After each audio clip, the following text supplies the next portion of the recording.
Kementerian Pembangunan Wanita, Keluarga dan Masyarakat adalah antara kementerian yang berada di barisan hadapan dalam menyampaikan dan mengagihkan bantuan sejak Perintah Kawalan Pergerakan PKP dikuatkuasakan di negara ini. Kini di bawah Pelanjangan Semula Ekonomi Penjana, kementerian itu terus memainkan peranannya bagi memastikan golongan sasarnya terus terjaga.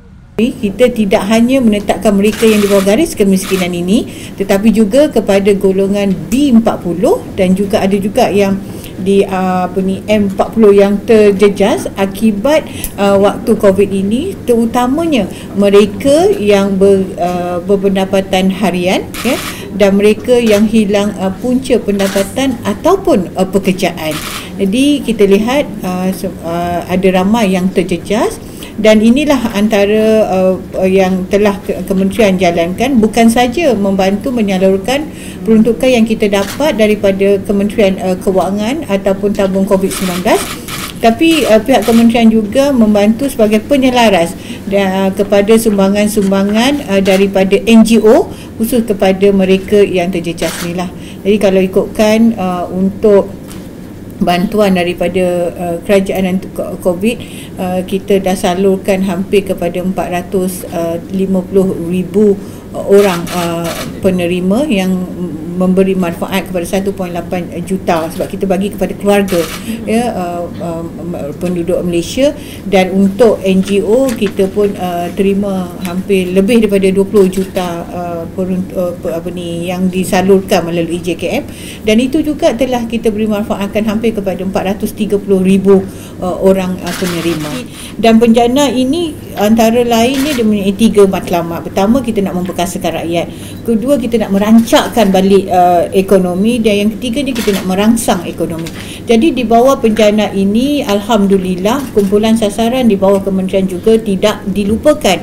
Terutamanya kita ada kita ada lebih 5,000 pengusaha-pengusaha taska pengusaha-pengusaha yang sebenarnya terjejas waktu PKP ni. Ialah bila ramai yang ibu bapa yang tidak bekerja, maka anak-anak pun tinggal di rumah, tidak dihantar di taska dan sebagainya. Jadi operasi taska tu agak terjejas dalam tempoh PKP ini, dan untuk mereka memulakan balik operasi ini sudah pasti beberapa SOP yang telah ditetapkan oleh pihak Kementerian Kesihatan dan juga Kementerian Wanita ini, yang mereka kena ikut SOP tersebut. Dan ibu bapa yang ada juga yang tidak membayar yuran di taska dan sebagainya. Yang ini kita bagi bantuan grant one off up to RM5,000 untuk taska di institusi dan juga di tempat kerja, dan taska di rumah pun kita bantu juga. Yang ini kita bagi RM1,500 ya. Yang keduanya kita juga memberi bantuan juga sebanyak RM300 kepada golongan ibu tunggal. Begitu juga dengan golongan OKU pun ada RM300 kepada golongan OKU yang berdaftar dengan JKM, dan juga mereka yang mungkin yang sebelum ini belum berdaftar tapi memenuhi kriteria-kriteria yang telah ditetapkan oleh pihak kementerian. Untuk ibu bapa yang menghantar anak ke taska dari pelepasan cukai, kalau sebelum ini RM2,000, sekarang dah dinaikkan kepada RM3,000. Jadi ini membantu menjimatkan kewangan kepada ibu bapa lah. Itu juga bantuan yang kita berikan kepada pihak NGO dan juga sukarelawan.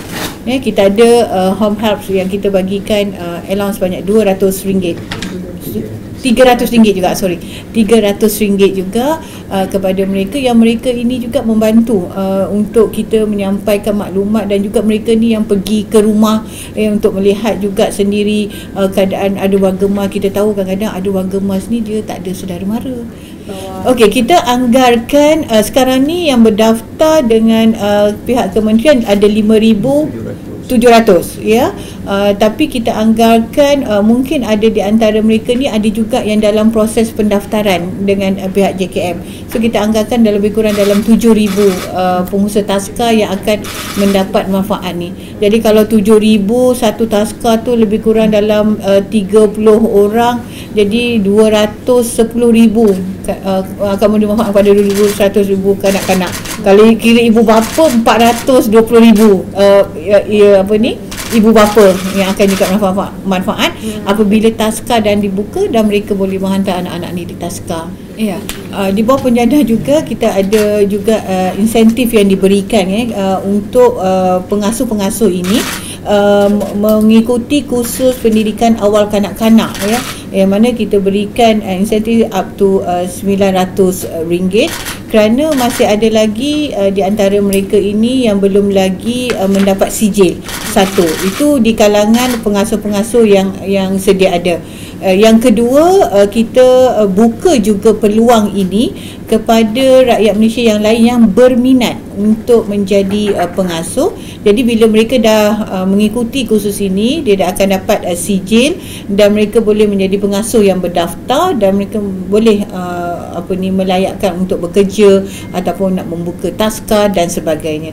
Jadi bukan saja kita buka kepada mereka yang sedia ada sekarang, tapi kita juga buka kepada peluang pekerjaan baru kerana kita tahu seperti statistik yang telah diumumkan sehingga April ni lebih 780,000 orang yang kehilangan pekerjaan ataupun tak ada pekerjaan. Jadi sekurang-kurangnya dengan adanya inisiatif ini, dia dapat memberi peluang pekerjaan kepada mereka.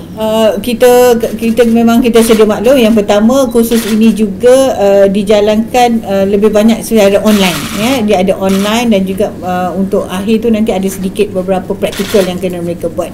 Kalau tidak dulu mereka harus datang dan dijalankan kursus secara macam biasalah. Tapi sekarang ini secara online dan juga dari segi silibusnya pun ada pengubahsuaian supaya ianya juga mematuhi norma-norma baru. Jadi ada beberapa perkara yang telah kita lihat berdasarkan daripada pengalaman dalam tempoh 3 bulan ini dan juga mengikuti SOP-SOP yang ada supaya silibus ini ditambah apabila mereka mengikuti kursus pendidikan awal kanak-kanak ini. Buat masa ini bila kita nak sebut ini, dia kalau di pihak kerajaan kita nak kena bincang dulu tapi buat masa sekarang ianya telah pun dipraktikkan dipraktikkan. Kita nampak maksudnya pekerjaan di rumah itu juga boleh dijalankan. Namun untuk kita terus melaksanakan, saya rasa ini perlu diadakan perbincangan di antara pihak yang perlu dibincang dengan lebih lanjut lagi. Dia ada yang perlu yang boleh dibuat di rumah, tapi perlu juga yang kita turun di lapangan. Kerana di kementerian ini kita warga kementerian tak ramai. Ada kurang daripada 9,000 orang menjaga wanita, keluarga dan masyarakat. Jadi yang turun di lapangan ni lebih kurang dalam 5,000 orang, terutama ni daripada warga JKM yang perlukan juga face to face. Perlukan juga bila kita punya penerima bantuan ni kadang-kadang jauh sampai ke pendalaman. Kadang-kadang mereka pun ada akses kepada limitation akses kepada internet dan sebagainya. So ini juga tugas kita, maksudnya apa yang perlu kita laksanakan akan kita terus laksanakan. Namun saya mengambil pandangan bahawa apa yang telah dipraktiskan semasa PKP ini satu benda yang positif. OKU ni kita ada 190,000 orang. Dan untuk ibu tunggal ini kita kalau ikutkan data yang ada dengan kita tak sampai 50,000 150,000 total. Tapi kita buka juga pendaftaran ini sekiranya ada juga ibu tunggal yang di luar sana yang memerlukan bantuan dan mereka memenuhi kriteria garis kemiskinan itu, dan kita minta mereka untuk pergi ke laman sesawang JPW ataupun boleh juga ada isu juga yang kita terima baru-baru ini yang mereka tak berapa begitu mahir untuk mengisi online. Kita buka juga untuk dia hantar secara manual. Sebab kita lihat dalam kita nak membangunkan komuniti ini atau masyarakat, dia adalah tanggungjawab bersama. Dia bukan hanya terletak di bahu kerajaan, tapi untuk kita membangunkan ini juga kita perlukan juga kolaborasi dan juga sumbangan daripada pihak JLC terutamanya untuk sama-sama membantu komuniti ini. Mereka banyak perlukan bimbingan, motivasi ataupun perlukan bantuan bagaimana untuk memulakan balik semula perniagaan mereka ataupun nak memulakan balik untuk mencari peluang pekerjaan pekerjaan baru dan sebagainya. Jadi ianya memberi fokus kepada seluruh lapisan rakyat, dan terutamanya saya lihat juga wanita tidak kecuali, ibu yang berkerjaya dan sebagainya. Mereka juga boleh ada banyak lagi yang di bawah juga kementerian lain. Sebagai contoh, kita ada dana untuk bantu usahawan wanita sebanyak 50 juta. Kita ada bantuan juga sekiranya mereka ini yang boleh memohon untuk bantuan lain-lain dan sebagainya, mereka yang terjejas dengan perniagaan kan, daripada enterprise dan sebagainya juga boleh memohon. Dan ini juga bukan itu saja, kita tengok bantuan untuk taskab, bantuan daripada persekolahan dan sebagainya, supaya kita dapat membantu ibu-ibu ini. Alhamdulillah, setakat ini saya melihat kejayaan Malaysia dalam memerangi COVID-19 ini adalah satu di tahap yang boleh kita banggakan. Ini pengiktirafan bukan saja di negara kita, tapi juga diiktiraf oleh negara-negara luar bagaimana Malaysia membendung COVID-19 ini.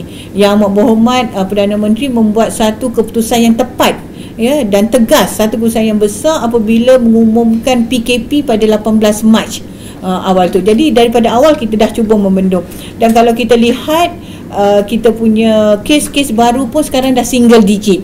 Jika kita bandingkan dengan negara luar, kalau kita tengok kan peningkatan COVID-19 ini di negara-negara luar untuk bulan 5 dan 6 ni hampir 180,000 kes sehari. Kalau dibandingkan earlier sebelum tu 100,000 kes sehari untuk keseluruhan. Jadi untuk negara-negara lain untuk menyelesaikan dalam masa dekat tu kita nampak masih jauh lagi berbanding dengan Malaysia.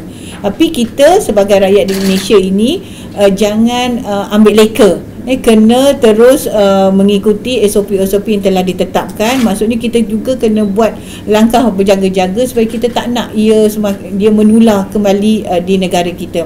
Jadi sebagai rakyat Malaysia, saya sebenarnya nak ucap ribuan terima kasih. Saya rasa macam bangga juga. Saya tak sangka rakyat Malaysia boleh mengikuti begitu disiplin sekali. Bila kata stay at home, semua orang stay at home. Bila perniagaan dah dibuka pun, kalau tengok masih ramai lagi yang belum lagi begitu aktif keluar. Kalau nak keluar pun sekarang ni tahu nak beli apa terus pergi tuju pada tempat yang seterusnya. Jadi untuk keselamatan, maksudnya kita perlu untuk merancangkan balik semula ekonomi, tapi harus mengikuti kehidupan seperti norma-norma baru.